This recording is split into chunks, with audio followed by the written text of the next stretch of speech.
So welcome, everybody. So welcome to the joint colloquium between the Departments of Political Science and Psychological Sciences.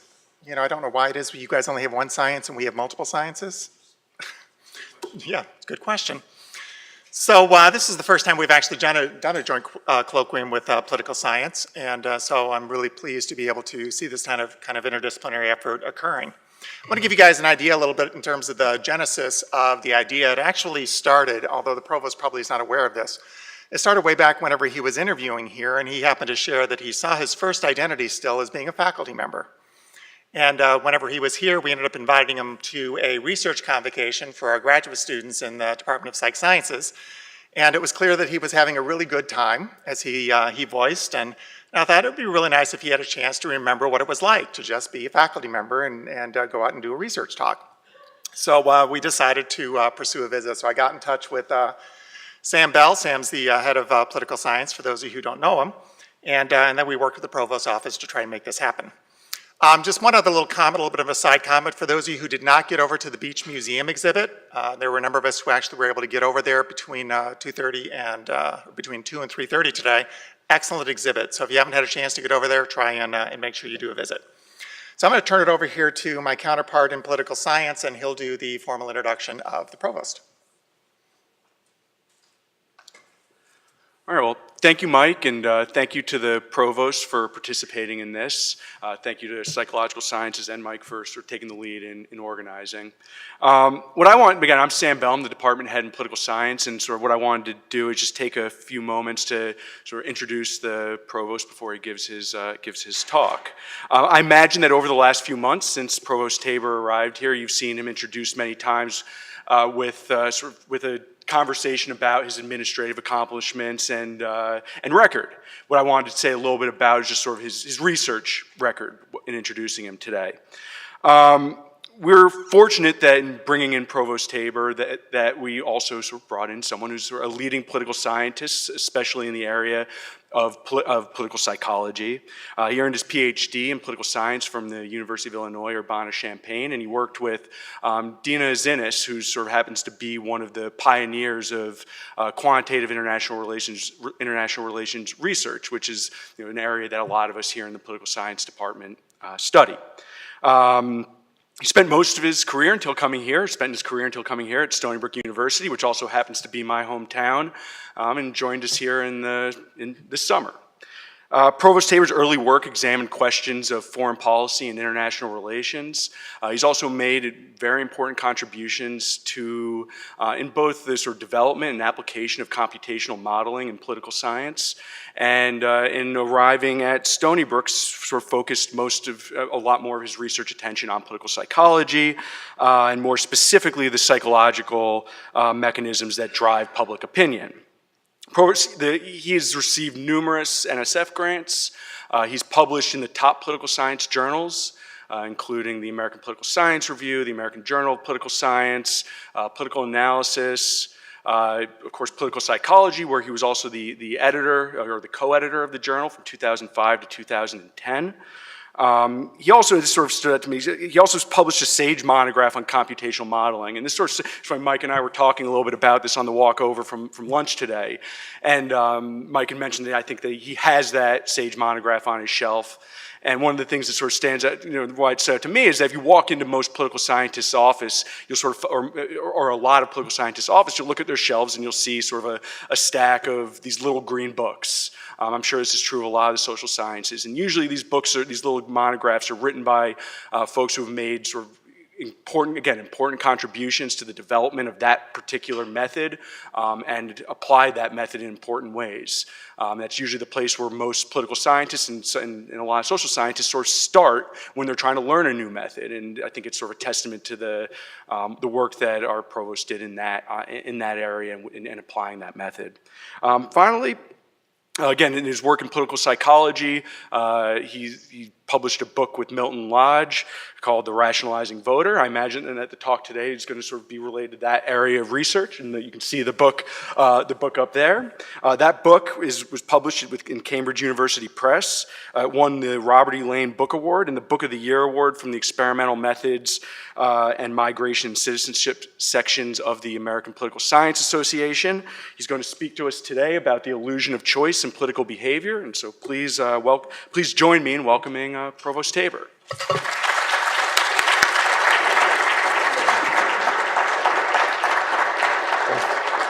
Thank you, Mike and Sam. That's a very nice introduction, and I have to say this is really a treat. I haven't given a research talk in over a year, I realized, and it's absolutely true that my first identity is as a research faculty member, a teacher. I ran a behavioral lab at Stony Brook University for about 25 years before I finally gave it up to a younger colleague who had a little more time to run that lab, and she's doing an amazing job with the Stony Brook Behavioral Experimentation Lab. The research I'm going to talk about today is focused in on this question of how people process political information and what sort of biases they are in that processing of political information. This is a research project that started on my first day at Stony Brook. As Sam said, when I arrived at Stony Brook, I was really an IR guy. My dissertation was cognitive, but it was a focus on leader decision-making in the context of IR. It was a computational model. And I was unpacking boxes on my first day at Stony Brook University, and this crazy man showed up at my door, Milton Lodge. Milton said, "I have a problem that you need to solve for me." That was how he opened the conversation. His problem was he was interested in understanding how people combine bits and pieces of information to end up with an evaluation of a candidate and then a choice among candidates. Now, I honestly had pretty much zero interest in the American voter at that point. But I had a lot of interest in talking to this guy. He was really interesting. He was fun, he had a lot of great ideas, and it was kind of a challenging thing to think of as a computational modeler. How would you model these processes? So that was the genesis of this project that lasted for really almost 30 years and culminated in the 2013 book that's up here. Now, the work I'm going to actually describe today is all at least 5 years old. Okay, so this is not brand new research. I am still, to some degree, research active, although I have to confess that most of the stuff I publish these days is more sort of, old man reflection pieces, and not really so much original research. But I am always interested in working collaboratively with others. In fact, almost everything I've ever published has been collaborative because I really enjoy the collaborative process. So let's launch into this. What I'm really interested in is motivated biases. Okay, and I've got a couple of examples up on here that I think we're all familiar with. Why do people not believe the scientific evidence about global warming? And that's typically a bias that afflicts those on the right. Why do people not believe the scientific evidence on vaccines? And that typically afflicts people from the left. Okay, so we have motivated biases. I'm not going to discuss research on whether these biases are equally distributed between the right and the left, but there is actually quite an interesting and highly debated literature on whether conservatives are more biased or liberals are more biased. I'm not going to discuss that today. Frankly, our own research tends to show that humans are biased, and so doesn't really break down into a conservative or liberal direction. I'm interested in how all sorts of factors influence the decisions that people make, and over the last 15 years or so, I've become particularly interested in unconscious biases, how things bias decision-making processes outside of our awareness, okay? So there are all sorts of symbolic cues that happen in politics all the time. Everything from literally the color of the power tie to obvious political symbols in the background of almost any political event, which are clearly designed and do have the effects that they're designed to have, of triggering responses related to patriotism if it's a flag symbol. There are also sort of affective or feeling influences that go on all the time outside of the awareness of people. So these are pretty much ubiquitous in politics, and these are what we were interested in studying. Now, some of these cues are intentionally covert. So in the 2008 Huckabee campaign, this was an important Christmas ad that he ran, and it turned out later that the manipulation in this ad was intentional. That is, they intentionally put a bookcase with the white facing behind him forming a cross. Okay? Now, the reason that this is covert is because very few people in the context of the ad running would think about the fact that there was a cross behind Huckabee. In addition, and this is particularly clever, this particular symbol is only going to affect a target audience of folks who have the kind of cultural background and set of beliefs for whom the cross is an important piece of information and an important source of feelings and affects that then become attached to the candidate. Okay? There's also all sorts of, in fact, the earliest research in psychology on these implicit biases was almost exclusively focused on race bias and stereotype effects and the like. These are, of course, also ubiquitous. So there are all sorts of ways in which race or other human differences trigger outside of our awareness. Now, not all of this is outside of our awareness, but some of it is outside of our awareness. Responses, some of them physiological responses, in fact, that then lead to changes in decision. Interesting research showing all kinds of physiological responses to race and other factors that then have a significant influence on the way that people interact with members of another race. Okay, so these are all the kinds of things that we're interested in studying. The theoretical approach is this sort of a sketch of the theoretical principles that stand behind all of our work. And don't worry, I'll get to some data later, in just a few minutes. But the theoretical principles are, first, we're adopting a perspective from psychology, okay, in which memory is a semantic network. Okay, so it's an associative network, meaning that the way that memory is stored and the way that it is retrieved has to do with the associations that exist between elements of memory. Okay, we have a long-term memory which is structured as this kind of an associative network. So my beliefs about Donald Trump or your beliefs about Donald Trump are stored in an associative network, a set of associations that you have to the trigger or the cue or the prime, Donald Trump. Okay. We have also working memory, which is much more limited capacity. Okay, so to the degree that working memory is the center of conscious processing, and long-term memory is a center of unconscious processing.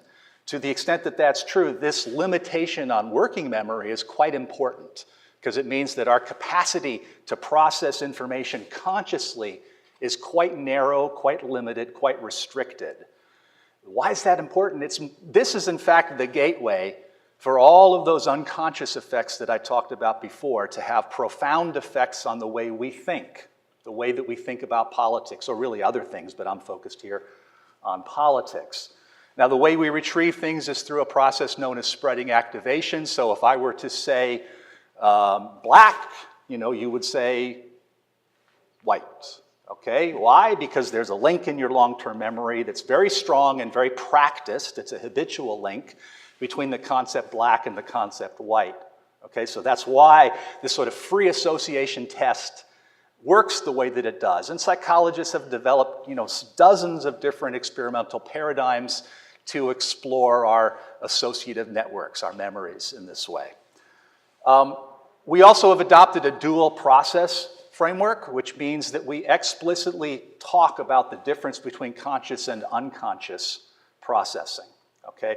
Now this, as I'll put up a diagram in a minute, but This appears to be a dichotomy, but in fact it's really more of a continuum. That is that we move from more unconscious, things we're almost completely or are completely unaware of at one end, to things we're completely aware of at the other end. And then there's a lot of gradations between those two endpoints where we're kind of aware, we're sort of aware, we're dimly aware of things.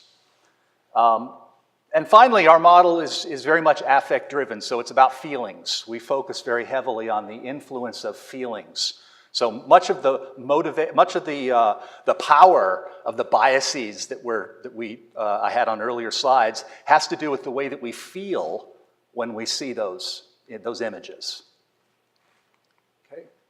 So this is a box and arrow diagram of the causal framework that we're exploring. So an event, and that could be a very simple stimulus or it could be a complex event. And I should say, in this, we're moving from the unconscious to the conscious along a scale of millisecond time. It's a millisecond time scale, okay? As we move close to a second after presentation of a stimulus, we're becoming more and more fully aware. By the time we get to close to 2 seconds, we're typically fully aware of the stimulus, assuming it's been presented to us in the frame of our focus of awareness. Now, that event is going to trigger a variety of cognitive events following that. It's going to trigger prior attitudes, if we have one, about the stimulus. Okay, so using the Trump example, when I say Trump, for almost all of us these days, a set of thoughts jump into our head. We typically have a prior attitude that we've arrived at for this particular political stimulus, this person. Okay? This would be true for immigration. This would be true for affirmative action. This would be true for the Democrats. Almost any political symbol carries a prior evaluation, which is then quite rapidly brought is activated. Okay? And if it stays there long enough, then it will become something that you're fully aware of. We also have incidental affects, especially if the events are complex. Okay, so incidental affects are feelings that are triggered not by what I think about Trump, but by the color of his tie, okay, or by the type of music that is playing. These are incidental to the object of evaluation, okay, but they're actually, as I'm going to show in the data later, are actually quite important. Yes, so the cross example, that's an incidental affect. Now, very few things are pure. I'll give a few examples later, but in the example of the cross, it's not purely incidental because, of course, Mike Huckabee is intentionally positioning himself for the religious right. Okay, so there's also a connection in many people's minds through beliefs and evaluations. This event will also trigger a set of considerations. These are basically just thoughts. You know, if the prime were Donald Trump, then there are all sorts of thoughts might come in. Republican, president, male, all sorts of things then come into mind. Those are the grist of future thinking. Okay? All of these things conspire to generate an evaluation. What do I think of the event, okay, and deliberation, that's thought processes. So this is where we would have, logical thought or even psychological thought, but conscious thinking, okay. So I'm going to go through a number of different variations in this. This overall causal framework explains a number of very important models in political decision making. The conventional causal path, going all the way back to the beginning of political behavior research, is that when an event or a stimulus occurs, it triggers a whole set of thoughts. We then think about those thoughts and assemble them into an evaluation of the stimulus. Okay? And our model is not antagonistic, Our framework is not antagonistic to that process. Although, I'm going to show some data later that suggests that other causal pathways here are at least as strong as the one that we typically study. Okay, the hot cognition hypothesis is the idea that almost everything that we've ever thought about before has some affect or some feelings associated with it. Okay, so those prior attitudes that the evaluations that we've stored and then are very quickly triggered of objects are what make political cognitions hot. Okay? Each of these, by the way, is a hypothesis or set of hypotheses that we've tested, and I'm gonna finally explain some studies when I get to a particular hypothesis later. Okay, so the affect priming hypothesis is that all sorts of incidental factors in the prime will also have a feeling effect. They'll also trigger feelings that can have an influence on later thinking processes. The cross, again, is a good example. Okay. Now, prior attitudes may have a direct effect on evaluation in what's known in the literature as affect transfer. Okay, so I have a prior attitude on immigration. I pick up a headline, newspaper, and the headline is immigration, blah, blah, blah. My prior evaluation or attitude on immigration is the first thing that comes to mind, and it in fact is directly then transferred to my evaluation of the newspaper article. Okay, very simple, straightforward process. Now, a motivated bias hypothesis says that our prior attitudes actually influence the thoughts that come to mind. If it's an object I like, okay, if it's my wife, okay, then a lot of positive affect comes in and influences the set of considerations that are sampled from memory, because it's not a random process. And notice that in the sequencing of things, the prior attitudes and incidental affect are prior to, typically, the retrieval of considerations. Okay? Now, what I'm going to focus on today is the affect contagion hypothesis. This is, to my mind, actually the most surprising result that we ever got in our lab. This is a finding that completely incidental affective cues can have a substantial impact on the balance of thoughts that people have about an object, and then on their conscious deliberation processes. And through a mediation effect, I'm going to show that they then, 35, 40 minutes later, have a strong and measurable effect on a reported attitude. Okay. So, affect contagion. Here's some quick examples of affect contagion. Some of you may have heard of the sunny day effect or experienced it. On a sunny day, survey researchers reliably get more positive results on any affective measure. Okay? You just feel better on a sunny day. It's an incidental, it's a very broad and powerful incidental effect on your reported attitudes. Okay? Also in 2008, in the same election as the Huckabee example, there was a case of an intentional subliminal manipulation in a campaign ad. It's known as the RATS ad. This was an ad where, out of the word bureaucrats, which appears in a campaign ad, there is a very rapid subliminal presentation of the RATS portion of that. Okay?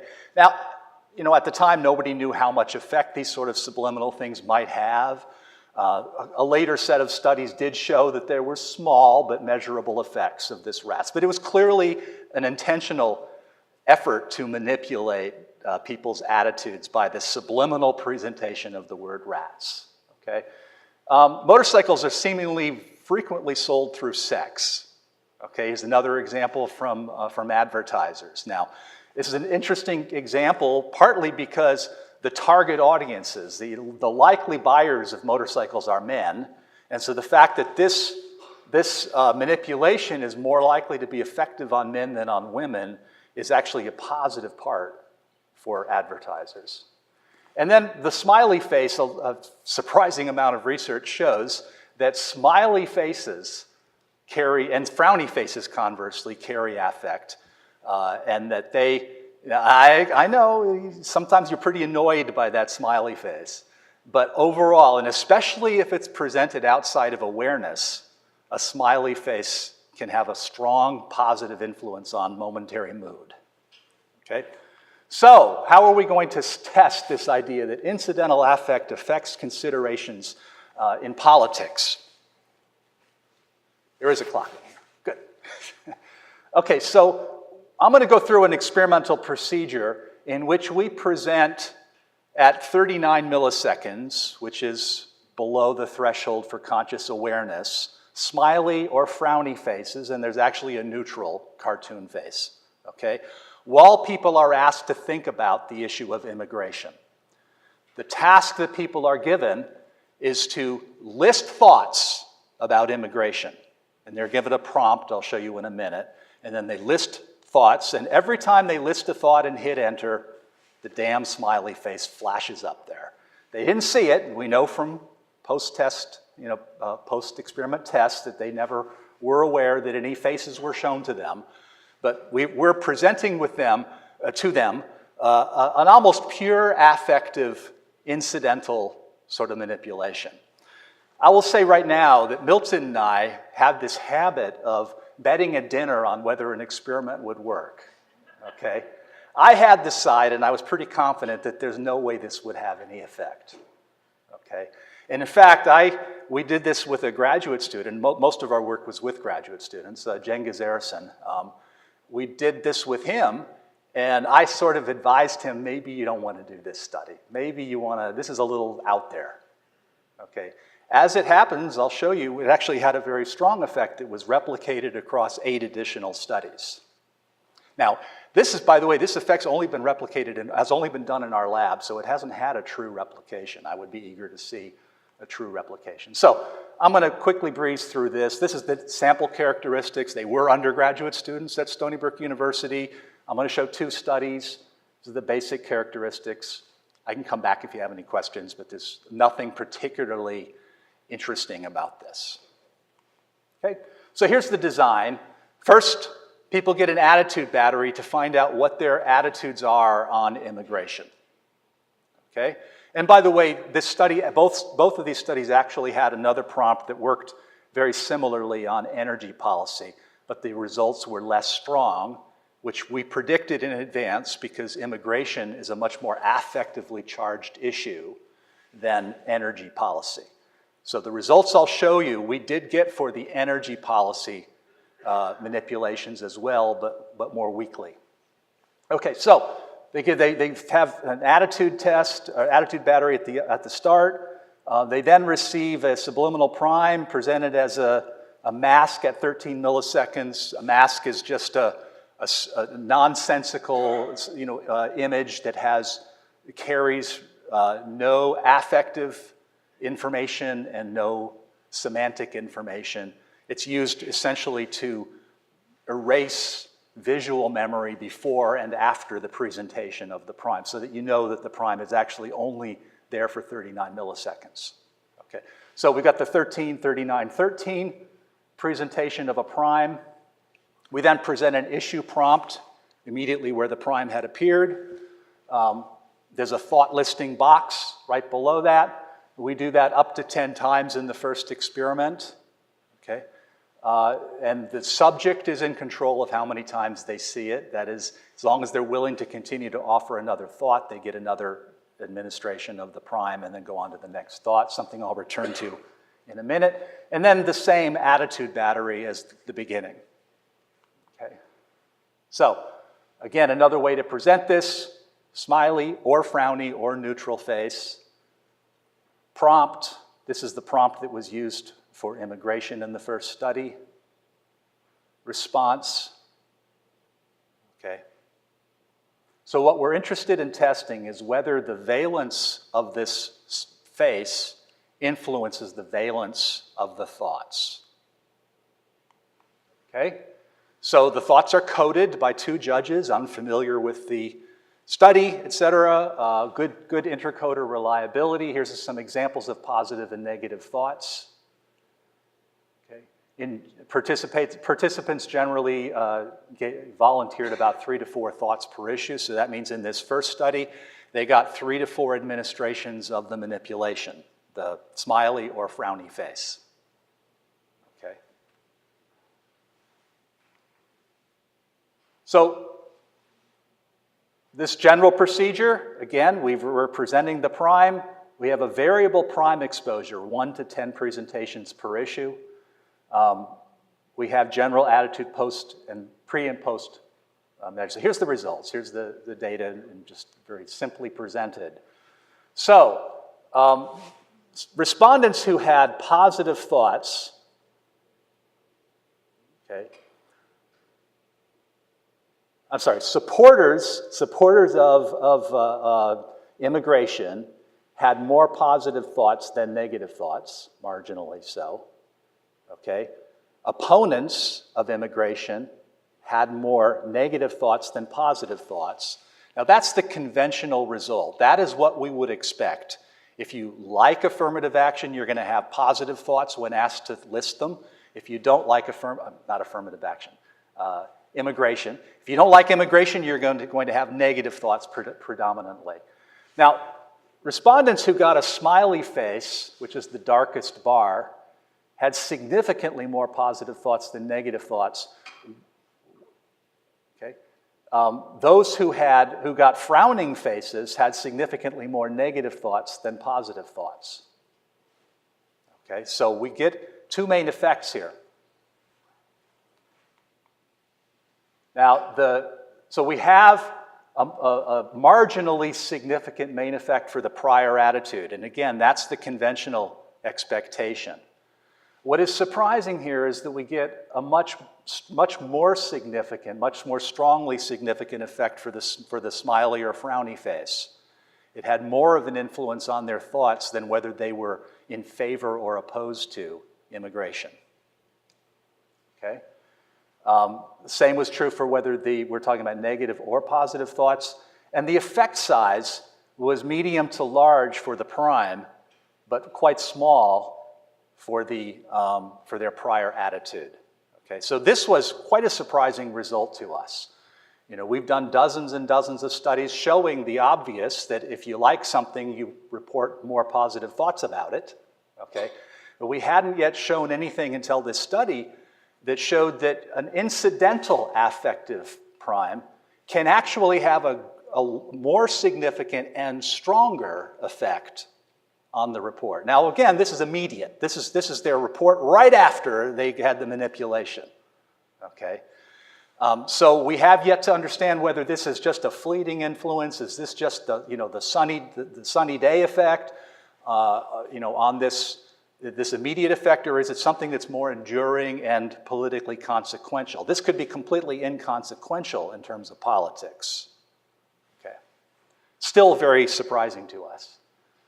So what we really want to do is now connect this through the mediation effect to see whether this has an influence on their attitude to the same attitude questions asked at the beginning, asked at the end. Is a smiley or frowny face enough to move somebody's attitude measured 45 minutes apart?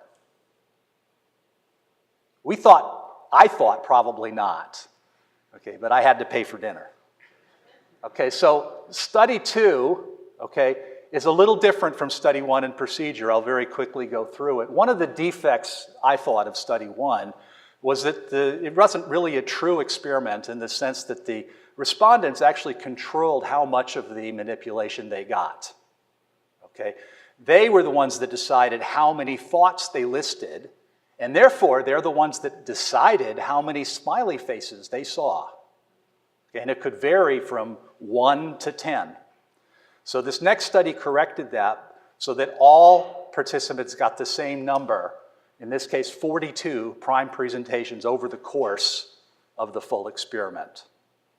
Okay, so they were required they didn't have to list a thought each time, but they were required to go through 7 presentations of the prompt and given the opportunity each time to list a thought. They couldn't cut it off. Okay, so that meant that since there were 6 prompts, there were 42 presentations of the subliminal prime. Okay. So here's just a path regression model, and we're going to show quickly some of the effects here. So the effect of the affective prime, and I'm only showing half of the analysis here just for time. I'm showing the effect on pro-immigration statements. Okay, so this is the likelihood to support pro-illegal immigration statements. Okay, so the effect of the prime on the balance of thoughts, the mediator, is really substantial. Okay, you can see that these coefficients are significantly larger than the coefficients for the prior attitude. This replicates what we saw in study 1. So the first step of this, the balance of thoughts that people reported were more strongly influenced by the little smiley face or frowny face than they were by what they thought of the issue. Okay? But does this carry forward? So if you look at this, the overall indirect effects of the prime, so the mediated effect of the prime on the ultimate dependent variable, their reporting of an attitude 45 minutes later, was about 3 times the size of the effect of their prior attitude indirectly. Okay. Now notice that there's a strong direct effect, as you would predict, since they're the exact same question administered 45 minutes apart. Okay. There's a very strong direct effect between prior and posterior attitudes.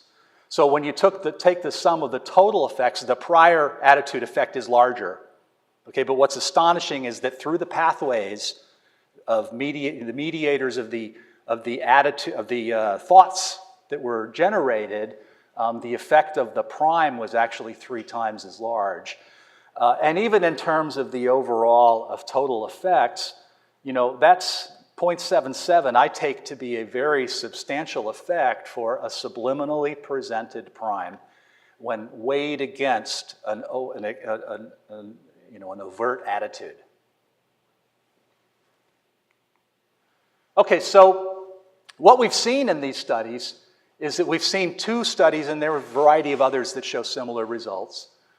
2 studies in which we have affective contagion, that first step.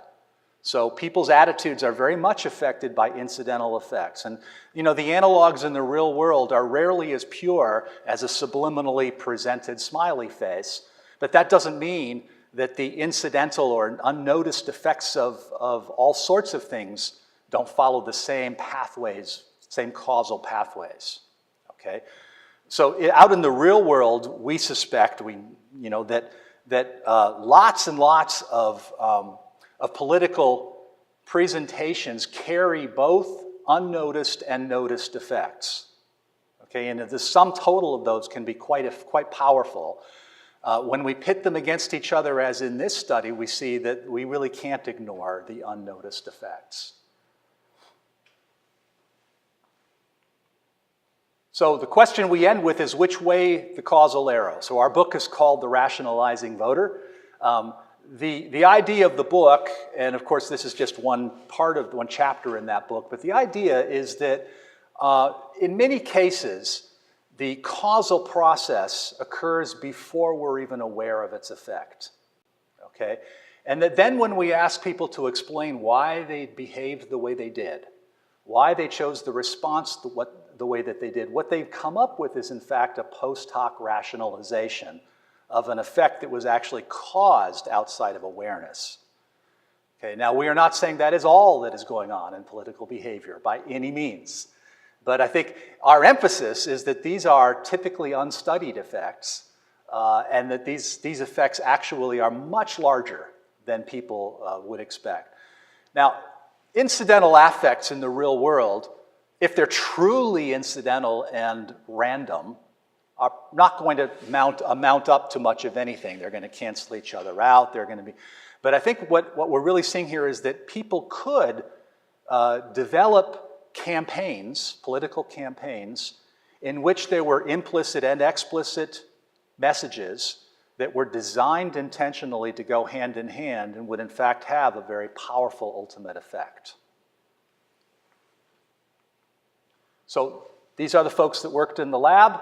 I again will call out my collaborators on the research that I just talked about, Cengiz Erison, who actually did a whole set of studies that became his dissertation on similar tests of affective contagion.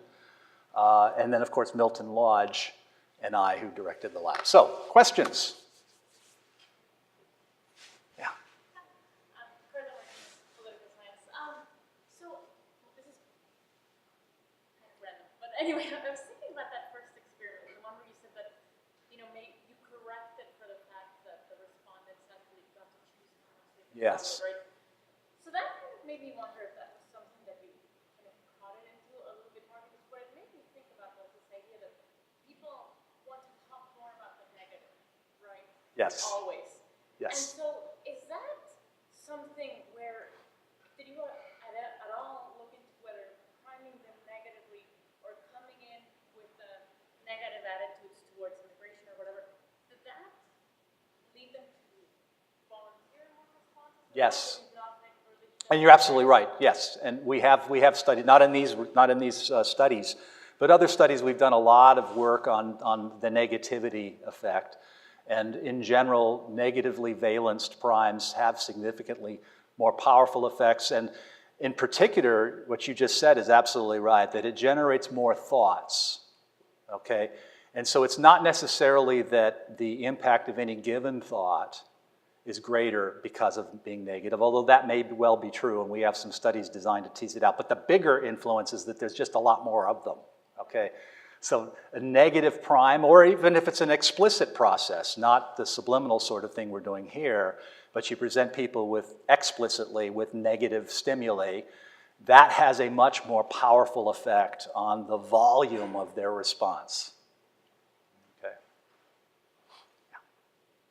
So I'm wondering how maybe polarization comes into play here, because I would imagine that in really polarized places, you might have more effectively charged issues. Yeah. But also the symbol, right, might not be as simple as sort of a smiley face, which regardless is going to be positive for people, or a frowning face negative.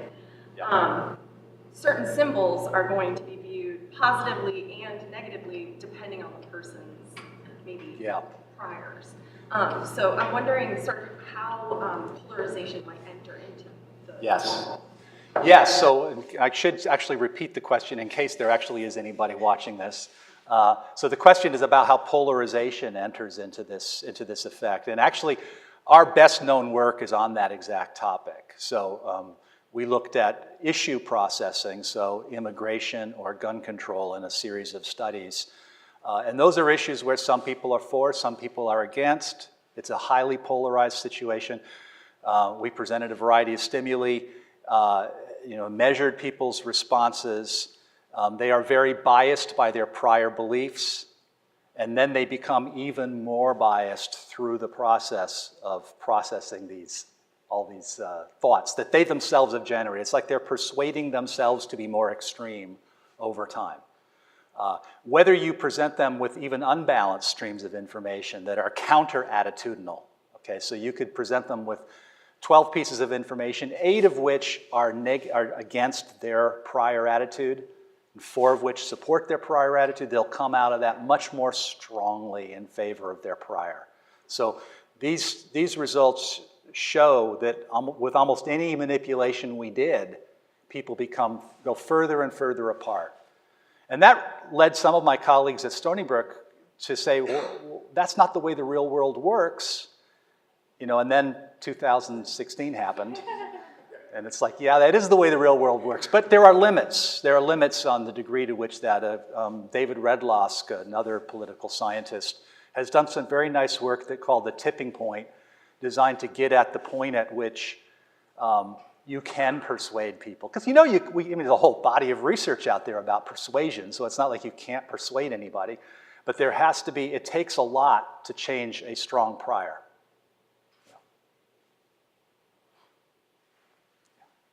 Really interesting research. Thanks for presenting it. Thank you. I was wondering if you're not sick of talking about smiley faces. Do you think the smiley face is, to some extent, a cue of social approval and disapproval? Interesting. Or is it generic positive, negative affect? That's really interesting, Gary. Yeah, so first of all, it is definitely generic affect in the sense that there are a lot of studies other than ours. You know, we didn't pick that stimulus at random. There's a lot of previous work that studies smiley and frowny faces used in priming, okay? But none of that I'm aware of was in a social context.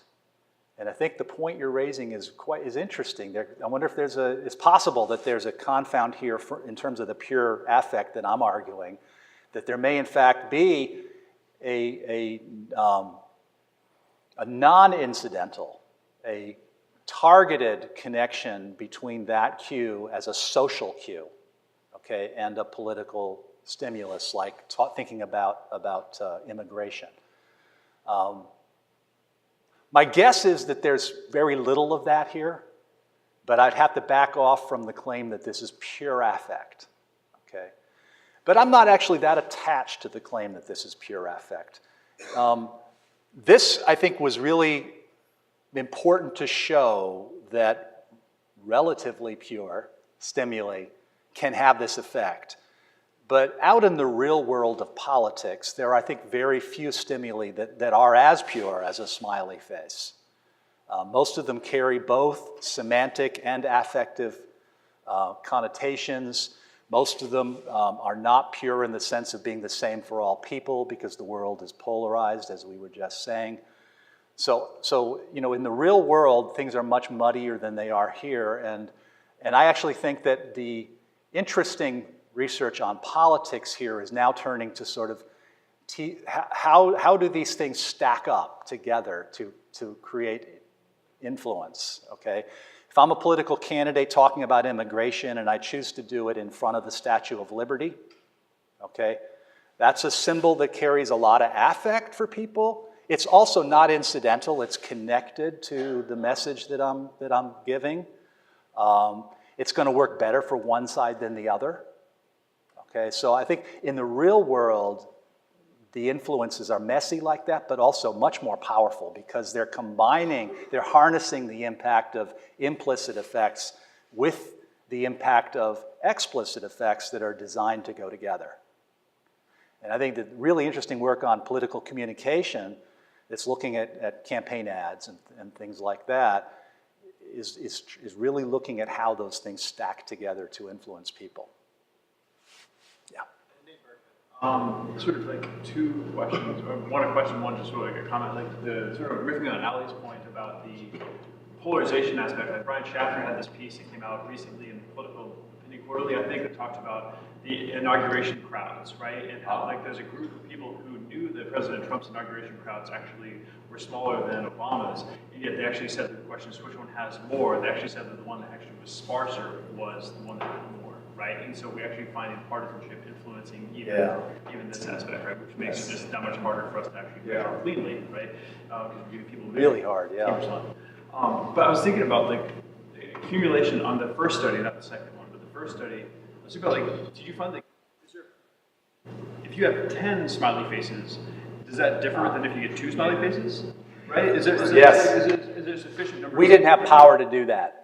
In this study, but Cengiz Erason's dissertation, which is available online, okay, does have experiments designed to look at that. And he doesn't find as much effect as you would think. It only takes a couple of presentations of the prime before it starts to have this effect. This actually fits in with our own theoretical perspective, which is drawn from a lot of psychological work about the primacy power. You know, the very early influence has disproportionate effect on subsequent processing. So if you get that smiley or frowny face in the first couple of frames, and then don't give any more as they continue thinking about immigration, it still has a pretty strong effect through that. Yeah. Let's launch you from psychosciences. Could you go back to your main data figure? The bar chart? Yeah. Oops.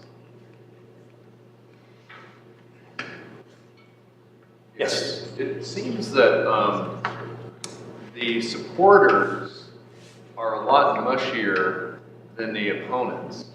Back to the negativity. Yeah, okay. Yes. Yeah, because the opponents, you know, they did actually have more positive thoughts, Uh-huh. but not a whole lot.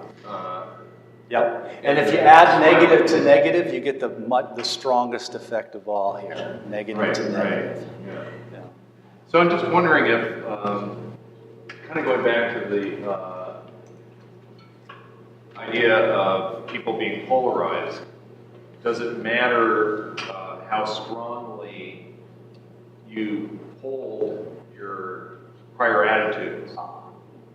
So I don't know here in these results, although we do have measures of strength of attitude, and I'm sure Cengiz did analyses like that. I don't recall what the results were. But in the polarization studies, that was one of the main findings in general. Now, those were not subliminal smiley face studies, so that question's open. But we certainly did find that the stronger ones prior, the stronger the degree of bias in processing, and then the stronger the amount of subsequent attitude polarization for that respondent. Yes. Catherine Kerr, I'm a graduate student for political science. I was wondering about the effect of social feedback on this. So one of the topics that's come up a lot recently in research by attitudes in social media is about bubbles of people reinforcing each other online, for instance. Yes. So we were able to test, you know what the general marginal effect of subliminal messages are on people. Then afterwards, instead of immediately testing people's thoughts again, have them either see messages from or talk to people who either confirm, reject, or mixed on the views, the biases they just had, and then test them and see whether or not that messaging is strong enough to withstand that social interaction, or if it peters out after the social interaction. Yeah, and there's some really interesting work on that. The closest in our work to that is actually the polarization studies that I was talking about before, where there were two parts of that. One of them was they were captive to the message. So in that case, they were asked to rate the strength of an argument on say, affirmative action. So they would get a set of 8 arguments, 4 of them pro, 4 of them con, okay? And their task was to rate on a sliding scale, 0 to 100, how strong is this argument, okay? The other task speaks more to what you're talking about. The other task was on an information board. So they had an interactive information board. They'd click on a box on the board to see an argument, sort of revealed from behind that box. And they could either click on arguments that were labeled to be from a group that they knew was pro-affirmative action or a group that they knew was anti-affirmative action. So this is the closest we got in these studies to this kind of social influence of being in a bubble, selecting congenial arguments, which is sort of analogous to selecting congenial conversation partners, okay? And we found that both of those effects were very strongly biased. So people certainly did click much more frequently on boxes that supported their prior attitude on the issue, and then that led to more polarization. But also, when they were captive and they saw a balanced stream, they also were more polarized at the end. Okay. That's the closest I could come, but there's actually some other research by other people that's really quite interesting on that. I think you're absolutely right. Is this work you're interested in doing? It sounds interesting to me. I haven't done any work on this in the past. But, Uh-huh. I Yeah. find this very interesting. Yeah, I think that's an interesting topic from my perspective. Yes. I was wondering whether the format of social media sites might kind of encourage people getting exposed to things, because on Facebook, you don't just go straight to the funny cat video, but you scroll through looking for it. Yes. And then you're getting kind of exposed to things that you may not necessarily chosen. Yes. To along the way. That's really interesting. Yeah. I mean, some other people have done some cool studies on web pages and social media and exactly what you're describing. nothing we've done, at least nothing we've published, is even close to that. We've done a couple of studies where we were interested in the way people browse through websites and they move from page to page. And we were interested in whether, as they went through, say, 5 levels of a website to get to the end point of what they really wanted to see, whether the things they saw on the way to that end point had an influence. To be honest with you, those studies turned out to be very muddy, very poorly controlled. So we didn't get any results that were publishable out of it. I think it's just we didn't figure out a way to really get a manipulation that was clean enough to get that effect. There was just so much noise in that manipulation. Actually, other work by David Redlowsk and Rick Law has used what's a dynamic information board. I don't know if some of you have seen that, where it sort of simulates a campaign. You get a scroll on the screen of topics, basically like newspaper article headlines. And you click on things to read them, but it's all scrolling. So if you click on something, if you don't click on something, it'll be gone in a minute, so that there's a sense of pressure to make the right decision. And it's interesting, there's a lot of interesting work there. And they do find that even headlines that they didn't click on have an influence on their evaluation of the kids. It's like scrolling down, but they've quickly seen 17 headlines and clicked on 2, and the 15 they didn't click on summed up to having an influence on their candidate evaluation at the end.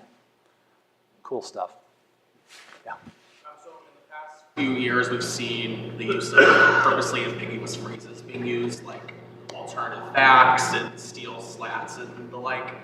So 2 things: is there much research on that, and then how do you think the use of like priming would affect purposely? Yeah, that's really interesting too. I don't know myself of research on that. I haven't kept current in the last 5 years, so there may be, and that's a fairly recent phenomenon. But that's, I think, definitely worth looking at. I mean, in the information environment that we're in, where the manipulation of information and the signals that we send about information are almost as important as the information itself. I think that that's a worthy topic to look at, but I don't know. Do any of you know about studies like that? Yeah. Same. Sure. In an earlier question, I think you said that sort of the strength of the attitude may not be, is it fair to call that salience? Or do you think salience is something different? Salience to the individual. Okay, yes, that's a component of strength, yeah. Okay. So let's say, and it sounds like that had some impact on the number of negative or positive thoughts that individual respondent gave. Definitely. I wonder, sort of, did the salience or the strength of an individual's attitude about a topic, did that condition the impact, like that the priming would actually have? So I wonder, like, if you don't care a lot about a topic, Yes. Are you more likely to be impacted by that priming than if you cared a lot about that topic? So interestingly, absolutely not. But I can't show it in the data I've shown you. This is, again, a Jenga's thing. But in his dissertation, that was one of the things he teased out. And it actually is, so let me finish that thought, I'll get to the other one. He found that the stronger one's prior attitude, the greater the influence of the incidental prime. Okay. Now that is compatible with our polarization work that we did, where it was the people who felt the strongest about the issue that were most polarized through the process. So I think the psychological explanation is that people who feel strongly are motivated to process and motivated to actually think about what they're doing. And so the presentation of the prime is having a disproportionate influence on them because they're actually deeply processing everything that flashes on the screen. They care. Okay, so they start motivated. Yeah. Yeah.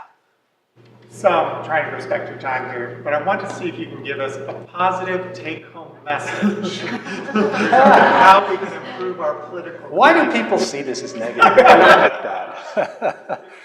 It's kind of like, in my current job, people asking me to come up with a positive message about the new budget model. It's very positive, first of all. But back to this.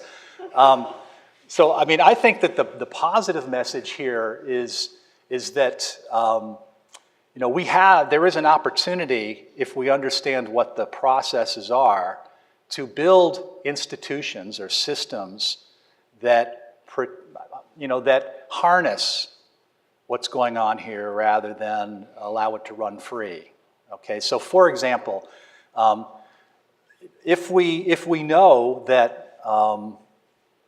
you know, that images have, or other stimuli have all kinds of effects that may stack or they may counter each other, then we can be aware of and even create regulations or laws that restrict the way in which information is presented. Not the information that's presented, but the way in which it's presented to prevent this from happening. So back in the days when people were, just a quick example, in the days when people were really worried about subliminal messages, you know, getting people to go buy popcorn at the theaters, and all that stuff was debunked, you know, in the early days of subliminal advertising. The modern knowledge about subliminal messages is much more subtle than it was before, but we now know that subliminally presented information does have a measurable effect. You're not going to cause somebody who is not thirsty to go buy a Coke by presenting a picture of a Coke subliminally. But somebody who is thirsty is more likely to buy Coke if Coke is presented than go get a glass of water or then get Sprite, okay?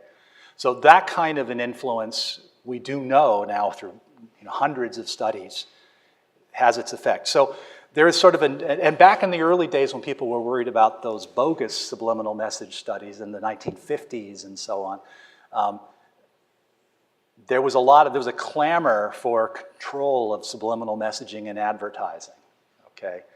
I think we don't need that, but I do think that we need to understand the ways in which at least political messaging can be manipulated.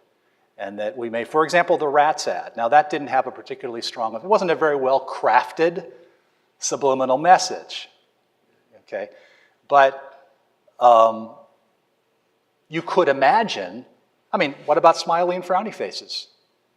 Okay, you could probably, find stimuli that have much stronger affective connections that you could use subliminally.